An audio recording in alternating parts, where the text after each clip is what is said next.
You have entered into the black hole of real estate, a place for industry news, tips, and strategies. Once you enter into our vortex, even if you could leave, you're probably going to want to stick around.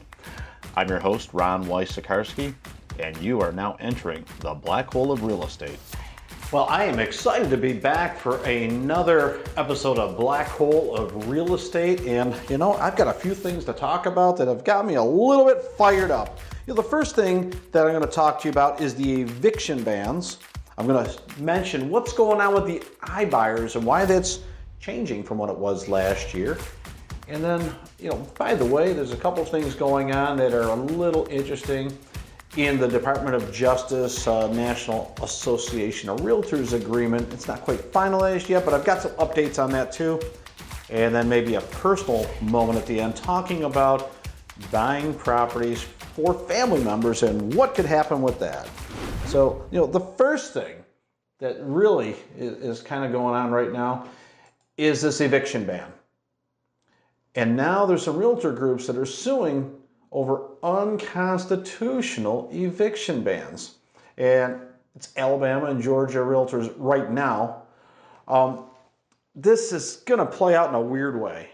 I get the eviction ban because a lot of people were affected by all of the events of 2020 and unable to pay a lot of their rent. But universally, we shifted all of that stress and financial responsibility to the person who owns the house. And one has to wonder if somebody is living in a place and not paying for it, and the owner of the property, who has a right to that as their business of owning rental properties, has a right to that income, did we harm one side while helping another? And is that fair? And I believe that's what this is going to bear out over time. I get it. If you can't pay the rent and you're harmed by what's happened in 2020, should there be some relief? Well, that's already played out that there is relief out there. But we've kind of passed the buck to the person who owns the property, who may not actually be, let's say, rich or have mega millions. What if they were buying their first investment property and they use all of the savings they've had in their life? They've got their home, they bought their first investment property, and they're 100% dependent on that rental income to pay the mortgage. Did we just create a foreclosure for the property owner? And if that's the case, a foreclosure, the very person we were trying to help, the renter who couldn't pay the rent, if that property gets foreclosed, guess what? They're going to get kicked out. So I'm not saying don't help the people out that can't pay the rent, but is there something brewing to help out the landlord who's not receiving the income that honestly they deserve? The lawsuits are going to claim that somewhere between 50 and 75 billion. Did I say million? I meant 55 to 75 billion with a B in unpaid rents. And this is likely to just increase as this moratorium on evictions gets extended into 2021. So no, I'm not saying kick people out in the street and harm people that really need the help. But right now the landlords, a good portion of them probably need that help too. So the unintended consequences, we helped one, but not the other. And there may not be a giant difference between the financial situation or plight of the tenants or the landlords in this. Okay, so it bears watching. And I'm really curious if this takes root and something happens with it, or if it just gets pushed aside. Really tough for me to say, but I guess I'm troubled by anything that helps somebody out to the lack of help for the other side. I think there's an unintended consequence. Maybe it happened without a lot of prior thought or knowledge, but now that we're aware of it, it looks like some people are stepping up to see if they can make it a little more equitable. So that's eviction bans. It's not going to end soon. I'm sure we'll be talking about it again. Now, the iBuyers thing. This was huge in 2019. And a lot of people sold to an iBuyer. So that could be the Zillow offers, it can be Opendoor, any more of the proliferation of these companies that were purchasing properties from people as a convenience to them for cost certainty and pick your move out date. And we found last year that studies range from anywhere from 8 to 13% of the sales price was the fee attached to it. Other numbers we've seen were closer to 7%, but a recent publication that I trust says that they're in that 8% range right now. So pick a commission that you might pay with a real estate brokerage and know that the numbers are around 8% or a little more, perhaps with the iBuyers right now. There's others that say it might be as high as 10%, but whatever that is, if you can pick your closing date, have cost certainty, and know exactly where you get your cash to help you move to the next place, for some people, that's a convenience they're willing to pay for. I mean, we're having groceries delivered and pretty much everything in our life delivered right now. Or if you won a lottery and you didn't want to wait the next 25 or 30 years to get your mega millions, that you might take half that money right now and figure it out, that could happen too. And that's what's going on with the iBuyers. There's a place for it in the market. There's definitely a need for it. And there are people willing to sell that way. Now, the difference that I see right now, and read some pretty interesting numbers, the purchase of iBuyers are down 82% compared to the third quarter of last year. So it's definitely down a lot, not just a little bit. And the volume is significantly lower than 2019 as well. That's understandable. I think a couple of things. Maybe a lot of people sold last year and have maybe repositioned their thinking about giving up the extra percentage now that I would say more people are more aware of the fees. And sometimes when you make the move and sell out of urgency, you might be willing to take that hit. But I think as more evidence is out there, I think the savvy consumer is saying, well, why am I paying 8, 10, or 13% when I could pay a lower percentage? With homes selling so quickly this year, I can see and understand why a seller might say, look, I can go with a real estate brokerage and pay a traditional fee, if you will, or a lower fee, let's use, and save that percentage of margin, that 2, 3, 4, 5%. Homes are selling really quick, so I think more people are selecting to use a brokerage right now and keeping that extra bit of their nest egg.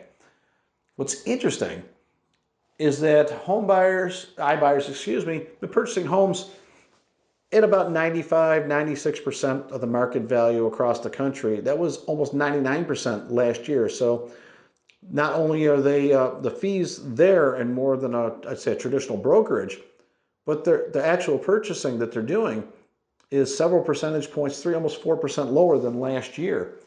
Now, we could perceive that the market shut down and everything that happened in 2020 played into that, but it might be that with more competition in that market and more perceived risk, that these iBuyers are a little more hesitant to make those offers.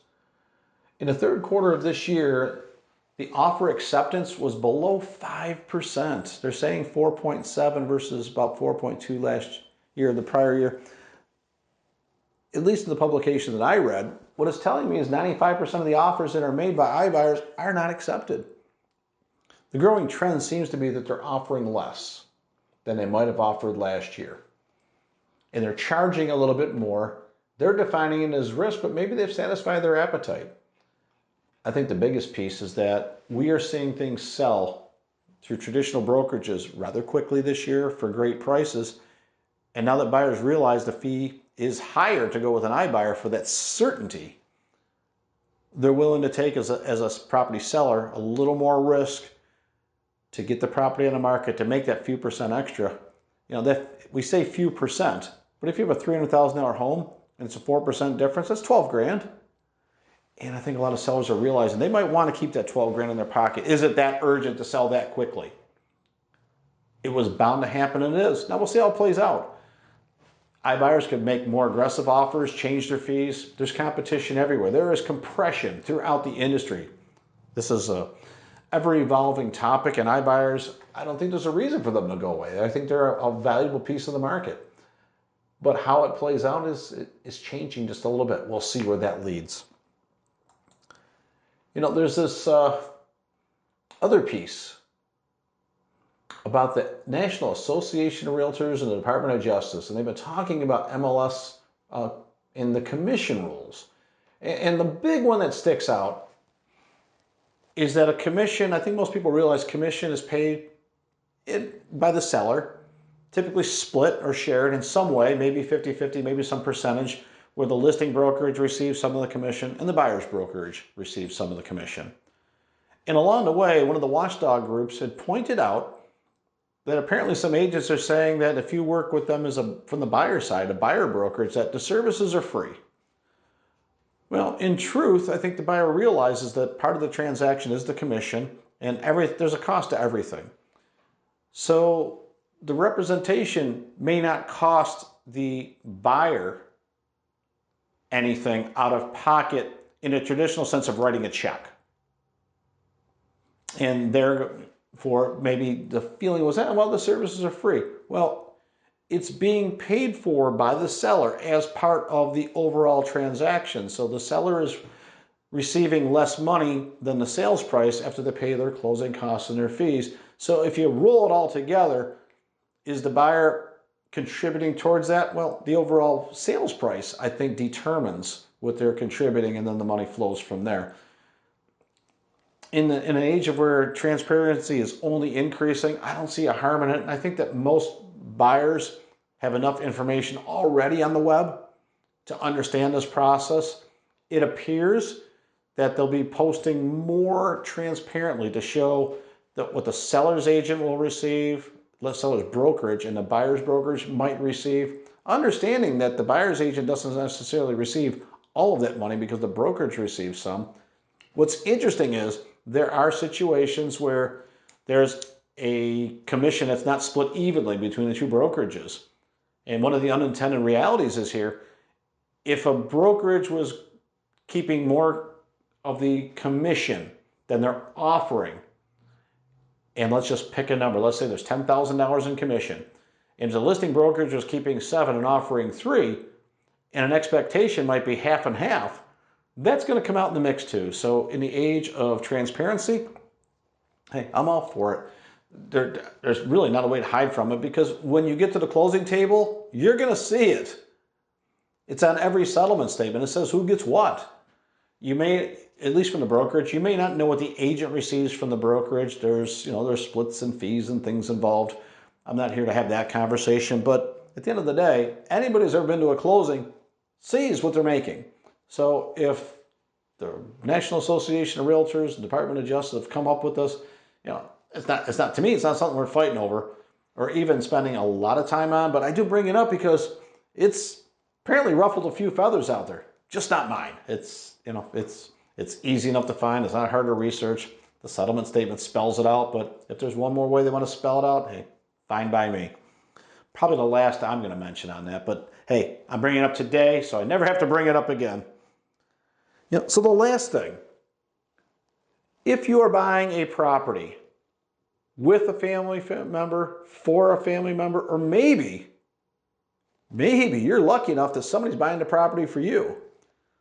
Couple of quick things. We go through this, several times a year, where the family member who has no skin in the game, they're not doing the down payment, they're not doing the mortgage, maybe they're making the payments, maybe they're helping out. Sometimes the tail tries to wag the dog. So when the actual buyer comes up with the terms with the real estate brokerage and it's offered and accepted, it's the actual buyer who's spending the money and getting the loan.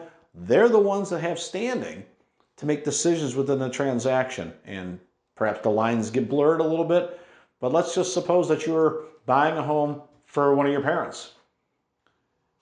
You would be the one to make the escrow deposit, make all the applications, pay for inspections on down the road, and you're helping out your parents. Fantastic. This just in, your parents should not be contacting your brokerage nonstop, complaining about terms or contracts, or wanting to rewrite the contract because the escrow is too high, or some term is different, or why are they getting that loan amount of the interest rate?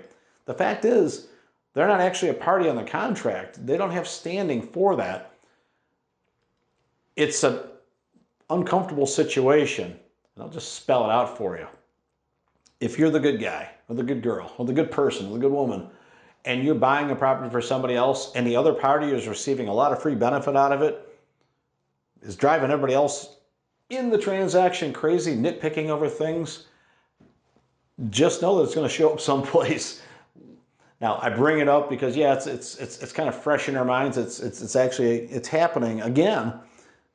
I don't know what's to stop it, but I think a lot of it manifests from it's a really competitive market, and properties go quickly, and people get in panic mode. And as they start to review things like, well, where's this escrow? Why is it so much? Well, it's escrow. It's going to be applied towards the purchase price, and it is refundable at a couple of points in most contracts, whether it's inspections or loan approvals, but it's not the biggest moving part in a transaction. If you are buying with a family member, I'm giving you one easy example of one thing that might go a little bit sideways. The larger piece is this. If you're spending like, I don't know, $250,000, it could involve some, I don't know, egos. It can involve some stress. I've given you the easiest one to use as a conversation starter about who's in charge, who gets to make the call, who's actually doing the negotiating, and how does each party, the person buying it and the person receiving it in the family, do they know their roles?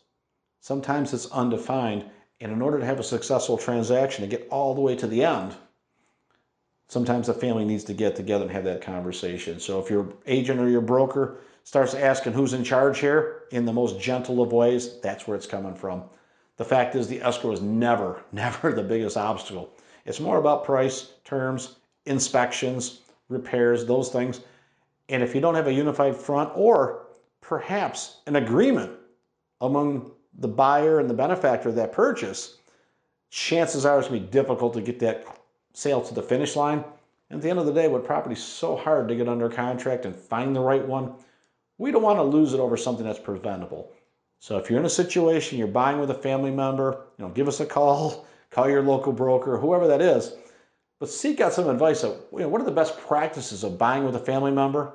Let's face it, a lot of people say, don't get in the business with your family. Well, when you're dropping $250,000 or more on a property, you're kind of getting in business together. And that's what I have for you. So we are coasting easily through the day, but racing towards the finish line for the end of 2020, and I'm super excited. It's been an awesome year in ways that we could not have imagined, and it's all worked out somehow, some way.